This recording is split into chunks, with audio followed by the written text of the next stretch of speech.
Justice Sandeep Kumar of the Patna High Court must be congratulated for showing the arbitrary executive its place.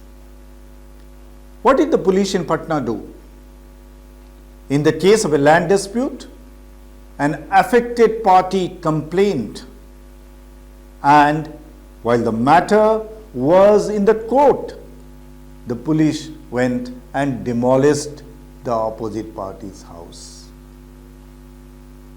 Justice Kumar rightly asked, "ये क्या तमाशा बना रखा है?"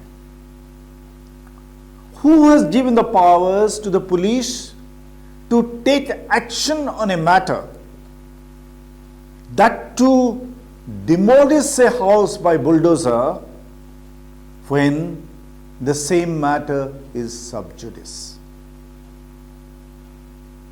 Justice Sandeep Kumar has drawn attention to a very significant question, which is troubling all of us, the law-abiding citizens of this country.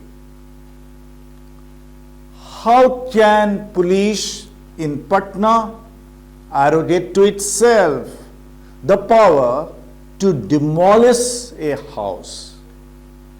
Unfortunately, the unruly police in Patna has got the inspiration from the thugs ruling in Lucknow, Guwahati and Bhopal.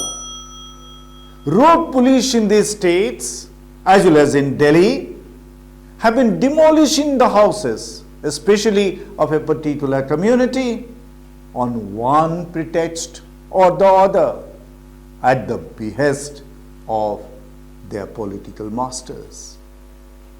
The judiciary had to step in Delhi, in Uttar Pradesh, to stop the criminal action of the government agencies.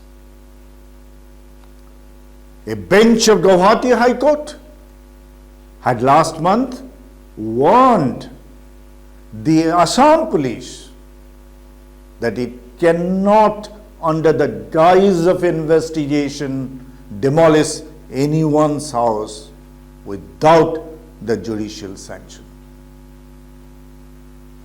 Despite all such strong remarks, rogue politicians ruling in the states have been defiantly bulldozing the rule of law and leaving it to the judiciary as a fait accompli. Accept it or go to hell seems to be the message to the court from the executive. In the process, the primacy of the rule of law has gone to the dots. The government has become the prosecutor and the judge in the same case. This is a dangerous situation for the democracy of our country.